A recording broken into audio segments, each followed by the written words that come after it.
Hey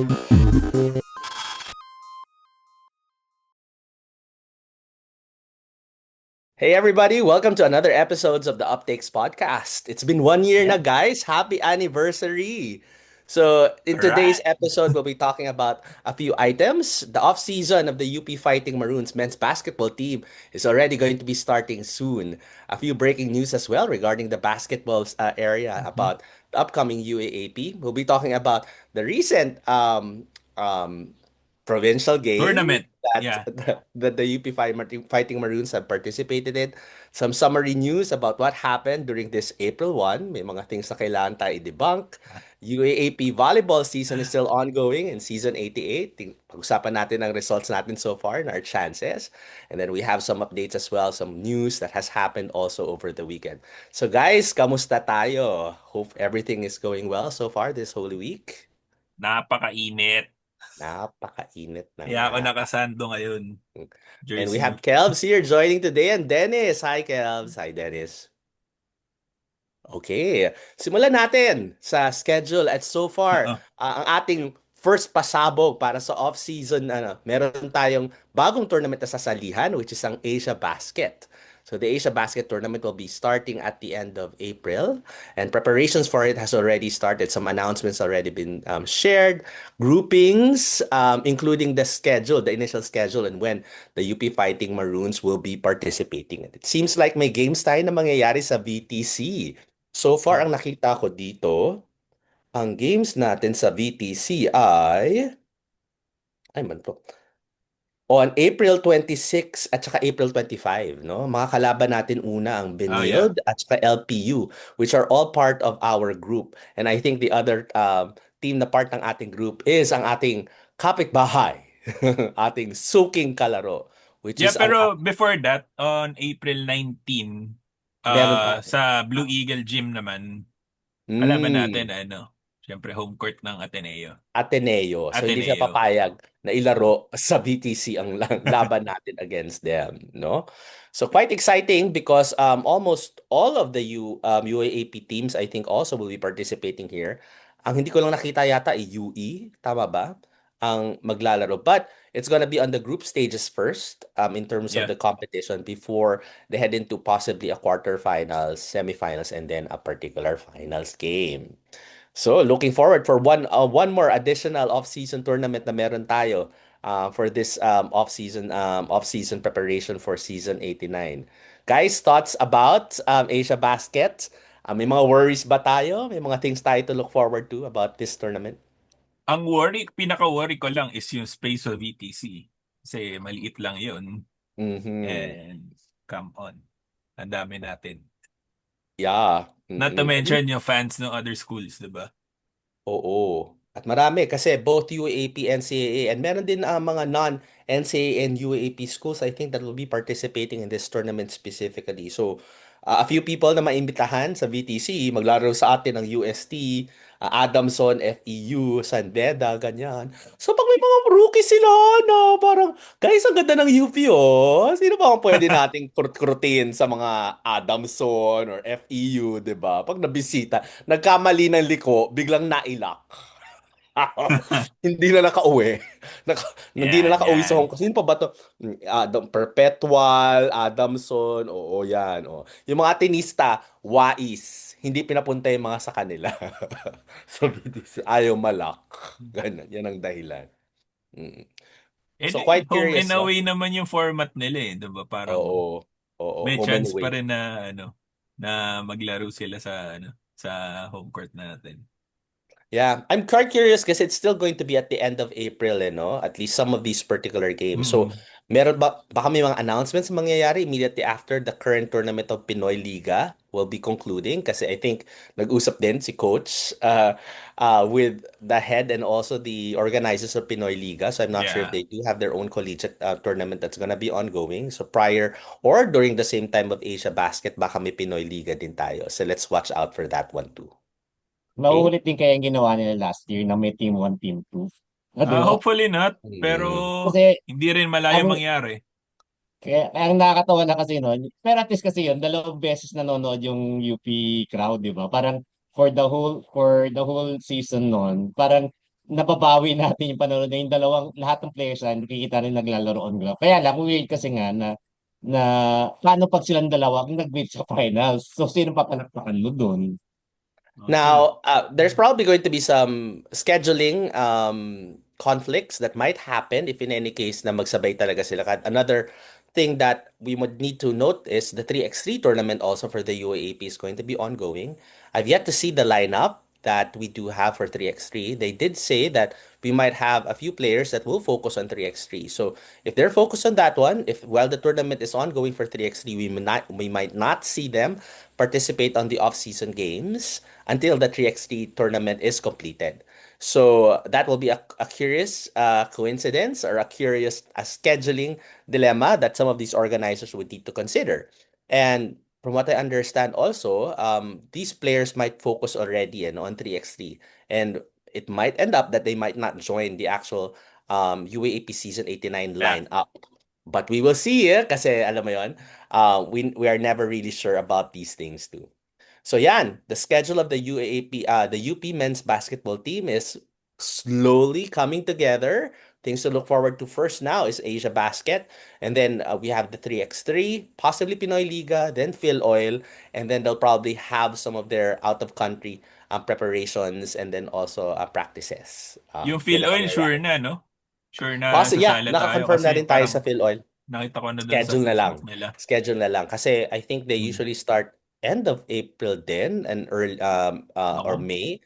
Kasi typically some of our collegiate teams they go on their abroad practices Oo. and training come June already. Kasi prior to the UAP season. So those are things that we would need to look out for. Hectic.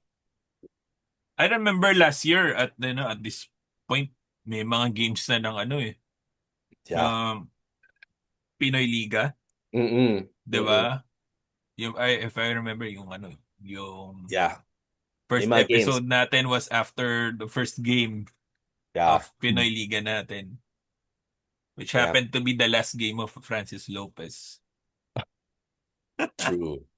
And marami tayong mga things na nakita sa Pinoy Liga that is quite surprising and interesting. Nandun yung But tingnan di ba? natin. Yung debut ni Pre last Yeah, year. Debo ni Pre. Yeah.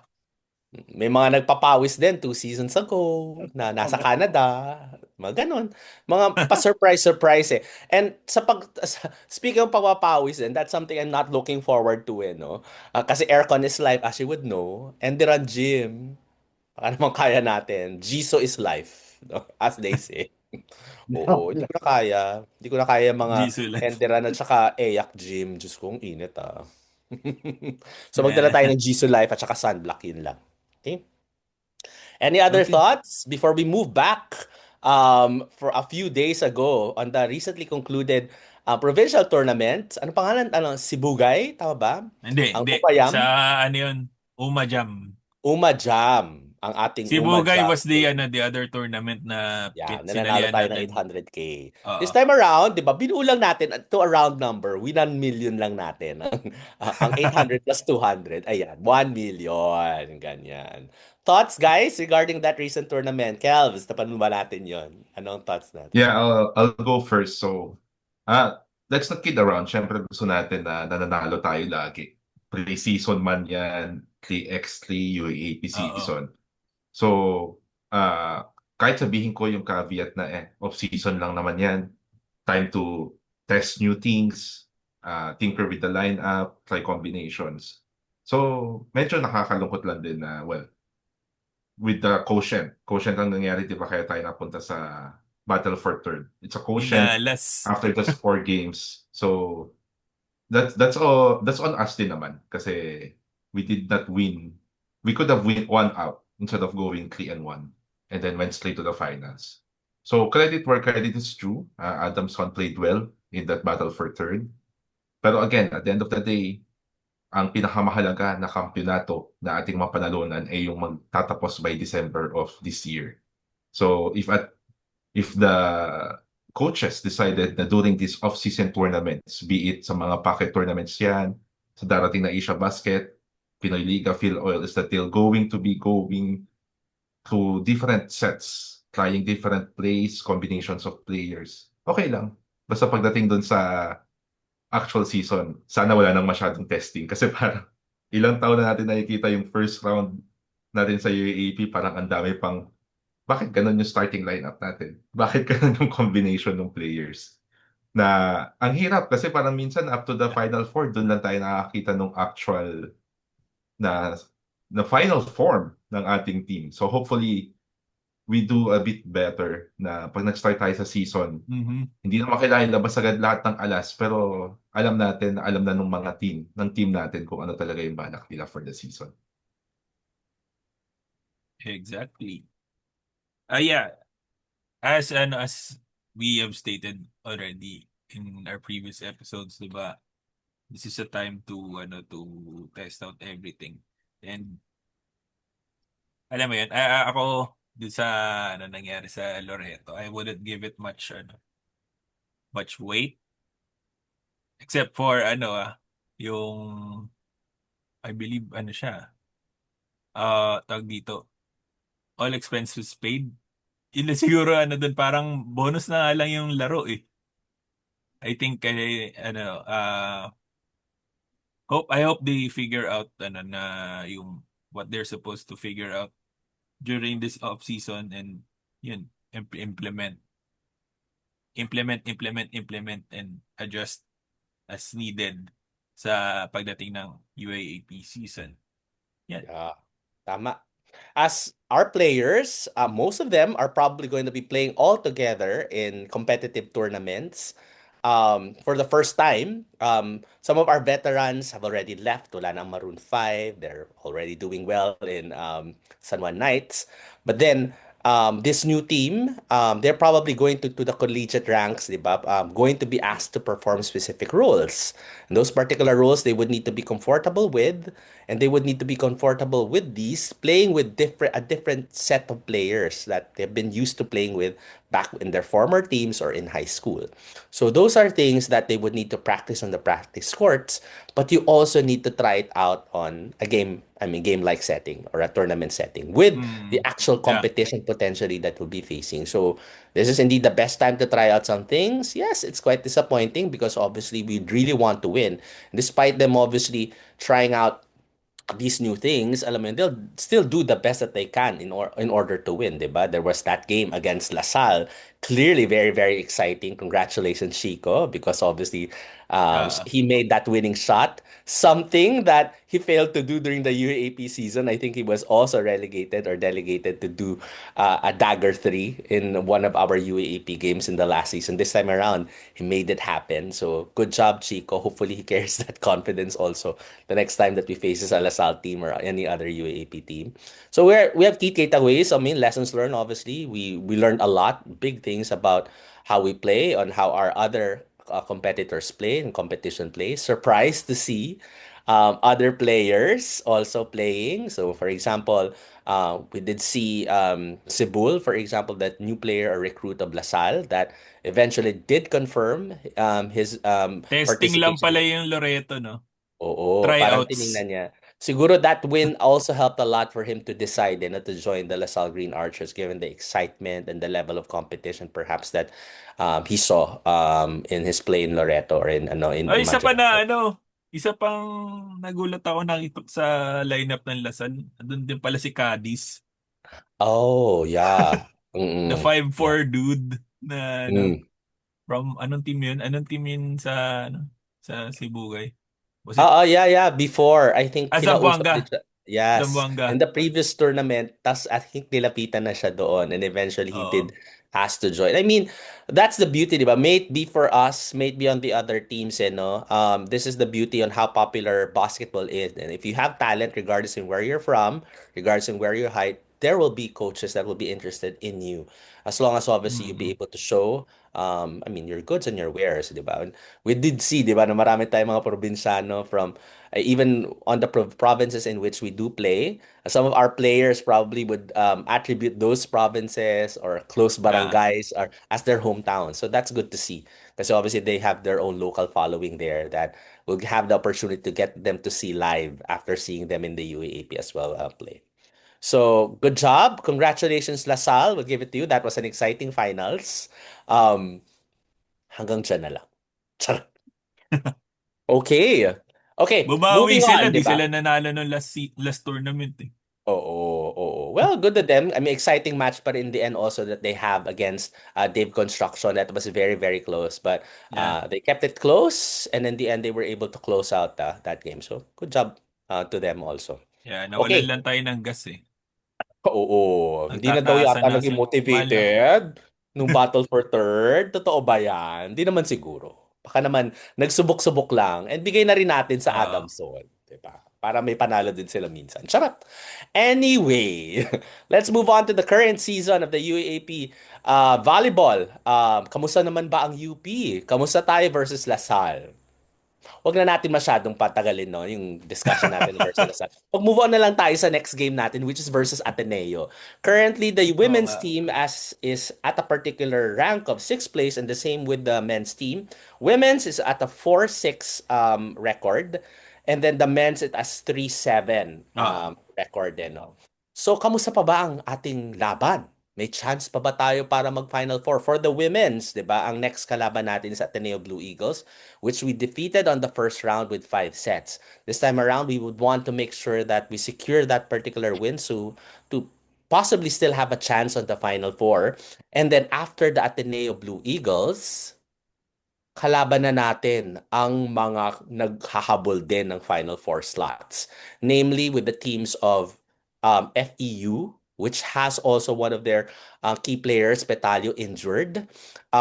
Adamson, with Shaina Netura there. And then after that, it will be UST. So those three teams, FEU, Adamson, UST, are all battling, nagkakalmutan sila para sa dalawang natitirang Final Four slots. Ibigay na natin sa atin sa Lasal and potentially NU yung top 2 slots pero may dalawa pa. If we go ahead and win, at least with the statement win versus Ateneo, hopefully that carries us with the momentum to be able to defeat the last three, the FEU, the Adamson, and then also UST, Mhm. to maybe ano, eke out an opportunity for the women's to get to the Final Four. Pag matalo naman talaga natin yung tatlong yon, deserve natin mag-Final Four. But if sa Ateneo pa lang, malot-lot na tayo, mag-look forward na lang tayo para sa off-season games ng men's basketball. You know? Diba? Congratulations. And then also, hopefully, we wish na lang Naging din our players basketball na lang. also with a Speaking of great women's, PVL career. Ganyan. Yun na lang masasabi natin. the, the Sa last lang na men's, mhm. nag-champion ng women's natin, season 45 pa, 1982 to 83. So talaga, ang tagal na, no? Almost Oo, 40 years it's been a ago. while. Paano Nanabas. pa yata na Pero, Amerikano yan? pero ang first championship natin sa volleyball ng women's ay yung season 1 noong 1930 to 39. Yun So, naman pala mukhang eh. kailangan talaga habulin ng ating volleyball team yung ma-regain nila yung kanilang Oo. kasi naging champion tayo ng 8 times eh. So, yung first season and the last winning nila ay nung 82. So, talagang kailangan i-boost yung kanilang Oo. playing style para ma-regain yung Diyos kanilang ko. championship title. Season 1, founding member ba tayo ng UAAP back then? O yata, no? So, yan Oh, yung mga panahon na hindi pa uso ang spiking at ang setting at ang libero, I think. sa 1938-39 eh. Yun yung first na naglaro ang volleyball sa UAP. Tapos kasali na tayo. Tapos nanalo yung Phil and UP doon. Yeah. I feel like we really have the talent. I think we have the pieces. Yeah. Kailangan na lang gawin ang guidance, no? Ayusin na lang din ang guidance, So ang anong kulang, preparation, ang Mark? training. Anong kulang? Naku. Talagang pinuput mo ako on the spot. I think motivated naman yung mga bata. I think motivated naman. And I think we clearly have the talent din to be able to execute, no? Um, I cannot take it against the other teams kasi sila equally have pieces and elements, but I can argue we probably have more talent in certain areas. So dapat nakikipagsabayan tayo sa UST, FEU, and Adamson at Aha. least. No? Wag ko na pag-usapan ng NU kasi sila talented, pero may nangyayari sa kanila, hindi ko maintindihan kung bakit ganito ang nangyayari sa kanila. But dapat nakikipagsabayan tayo at least to the UST, the Adamson, and then also FEU. Kung bakit hindi, maybe it's on the preparation. Maybe. And Maybe. maybe kailangan pa natin ng konting guidance. Kung sino magbibigay nun, sino ba dapat? Ako? Hindi. Somewhere. Pero yun na lang, no? So, but I mean, we'll be there to cheer for them. We still hope Mm. for the best for them kasi they still have an outside chance. Having that win against Ateneo will be able to give them that boost, a little bit of motivation to be able to do a little bit of step ladder now. FEU and then Adamson and then UST. Kaya yan kung kaya. Kaya yan kung kaya. Ayan. Yes. So that's Ano it ba for our ano volleyball ba news, no? remaining Schedule schedule natin, nila? April 8 ang ating next game, which is Okay. immediately after Easter. So that should have been enough time for us to, prepare, recover some of the bodies na meron tayo. I think Ira Haboneta had some injury, so we didn't see her play, I think, a lot in their last game versus LaSalle. So hopefully we get more players available as options by the time that we get to meet Ateneo, get that confident win, and then move on Mhm. to the more challenging opponents to get to the Final Four. Okay. Alright. Alright. Okay. Ano na? Mag-start. Oh nga pala. By the way, nung nakaraang araw, April 1, marami mga nalaglag na mga bali-balita na hindi natin alam kung totoo o hindi. Simulan natin mag-debunk ng mga bali-balita from April 1. Alin dito mga pantasya lamang? Caps Amazing Stories, Fantastic Beasts and Where to Find Them. Simulan natin sa isang balita na lumabas. Chog Moral, confirming his participation and joining the UP Fighting Maroons. Talaga Ay, yun yung una no? oo. Para Chog masaya. Moral. Sino ba to? Very, very talented. Ilang taon na to? 17 years old pa lang yata itong Chog Moral. Sa edad pa lang, masasabi natin na hindi pa. Kung magjo-join, hindi pa. No? Pero talented point guard din yata ang laruan nito. May tangkad na point guard. Pero mga bali-balita, di ba daw si Chog din nililigaw-ligawan ng iba-iba pang team no? Malamang. Lasalang competition natin dyan when it comes, even Ateneo, who knows, di ba? By the time na graduate yata siya, kailangan na yata ng successor ni Bahay, also sa Ateneo. So, tingnan natin kung saan pero what I can say is that false, no? Bali-balita lang, no? Chika lang yan. Hindi to pa totoo Chika. ang kasutoon dyan. Ano pa yung mga April nasa balita natin, Fools. balita natin, Jamo? Sino ba? We also have si Mike Phillips joining Maroon 4. Maroon 4 out of the 5 Maroons sa San Juan Knights. San Juan Knights, si Mike Phillips. Balitan, Oo. Eto na. Meron akong insider dyan. Mike Phillips joining San Juan Knights. Posible. Posible daw. May chance. May mga rumors daw, mga usap-usapan na there are indeed Kala talks. ko ba magja-Japan to? Kala ko rin. Sino ba nagsabi magja-Japan yan? Pero Si mukhang may pera. May pera. yung Malaki naman daw. isang Kaya tapatan ng ang pera-pera, no? Ng Japan.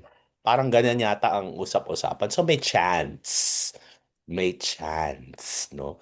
Pero how can you imagine the dynamic, no? The Maroon 4 with Mike Phillips, 'di ba? Parang kaya ba natin suportahan ng isang ang San Juan Knights with Mike Phillips joining the Maroon 4? anyway, I mean, Mike Phillips Pag-share is na a naman tayo sa guy Maroon 4. na you'd really hate as an opponent but love as your teammate, Teammate. 'di ba? So, yeah. Kahit Yeah. siguro. And I mean, that was just fierce competition, I would imagine, coming out of college. Mhm. But in the end, it's basketball, and they'll probably all be friends coming into this particular opportunity to play together. But we'll see. That Yeah. will be quite interesting to see and watch, no, honestly. And I'm sure that will be a good boost for the San Juan Knight teams. Mike Phillips is a great defender and a great rebounder. So more opportunities, obviously, more scoring options for them and defensive options for them also coming into games. Okay na rin yan, ma-practice na rin tayo na possibly cheering for NP kasi, di ba, he was deemed Gilas eligible I think a few months back. Yeah. So who knows, baka sa future, part na rin siya ng Gilas kasama nila Carl, nila Juan GDL. So who knows if it helps put the Philippines in a better place in international Tama. basketball. Why Yeah. not? So, makapractice na to. Mm-mm. Oy, speaking of Carl, isa pang balita nag-drop no, ng April 1, Carl daw is possibly out of the KBL and might be looking for opportunities outside of the KBL. Ang masasabi ko lang dyan, wala pang official news ha, wala pang bali-balita. And ang usap-usapan naman most of the time, obviously, these things are just being rumored to generate some, alam mo yon, some engagement. So wala pang confirmation yan. At Rumor mill napakagaling pa ni lang naman Carl. tayo. I think hindi naman siya basta papakawalan. But if in any case that he is going to be released, I'm sure there's going to be a lot of teams, KBL or the Japan B League even, would go ahead and Yeah. closely take a look into a Carl Tamayo. And any team will be, alam mo, gladly take him in. So, alam mo yun, all the best specifically for Carl. And I'm sure hindi pa yan confirmed. Okay? Ano pa yung mga nasa radar nyo na nakita? Oy, si Cabonilas din daw. Nakuha na daw ng Lasal. Tama ba yun? Oo, ang ating double MVP, from the recent juniors champion team, the FEU Baby Tamaraos. May balita obviously na nakausap yata or nag-release yata ng statement ng kanilang head coach na currently yata si Cab Cabolilas, including one more person, si Mark Burgos, have already confirmed that they'll be joining a collegiate team, which is not the FEU seniors team that they do have. The only people that, or at least team members that they do have from the juniors teams is Sam Hall, Josef Ranieses, and John Santos are the ones that are so far being eyed by Sean Chambers. But the services daw of Cabonillas and Mark Burgos is not going to be something that they'll be enjoying in the FEU seniors team. So, ang masasabi ko lang, hindi pa confirm yung Cabonillas na magjo-join siya ng LaSalle Green Archers. Pero pakiramdam nyo saan pupunta tong si Cabonillas? Meron ba kayong meron ba kayong Ako, naririnig-rinig? I probably think it's still going to be Lasal. Parang ang tagal nang connected ni Cubs sa Lasal even before O ba he yan? won the finals and the season MVP. Based sa mga nababasa, naririnig ko, parang before, talagang heavily recruited siya by Lasal, by ASAC UP, and even by UST. Pero this was before he won the season MVP and before he won the finals MVP. So mukhang, sabi nga nila, where there is smoke, there is fire. So kung pinakamatunog na Lasal, then magkakaroon siya ng Cubs and Pubs connection doon sa kanila. Pero parang Cubs and sayang lang Cubs. kasi in terms of competition, parang ang sarap sana mapanood ng John Ray pa sa all, tapos may Cubs siya nakasama sa FEU. It will Totoo. definitely be, kung nangyari yun, it will definitely be a harder competition for us. Pero in terms of having more exciting games sa UAAP, parang ang saya sana mapanood nun ng Cubs plus John Ray pa sa all. Parity, kumbaga yan, no? So, in their depth chart, it's going to be Pabs, Cubs, si Daep saan? Sabi may Ah. down payment na raw na Ano yun? Sasakyan na. Ano yan? Ano yung May down down payment? payment? May down payment na daw. Ano yun? Nabasa ko somewhere. Baka April Fool mo din yan. April Fools lang din yan. Ikaw lang kapag chismas. May pa down payment na daw na auto. Oo! Wow, To! April Fools yan. Huwag tayo masyadong padalos-dalos sa chismis, ha? O, meron pa ba? May mga nalaglag pa ba mga chismis? Na ba natin? Na-debunk na ba natin lahat ng mga totoo sa hindi totoo? Ito Okay. totoo. Juan GDL and JD Tongkab reunion in Oh, Converge.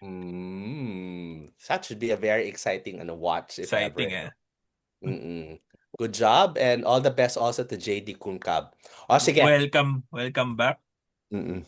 Na-injure Move siya eh. on tayo with a few announcements. Simulan ko muna, Dennis, before ako mag-move sa ating Sunflower Run, okay?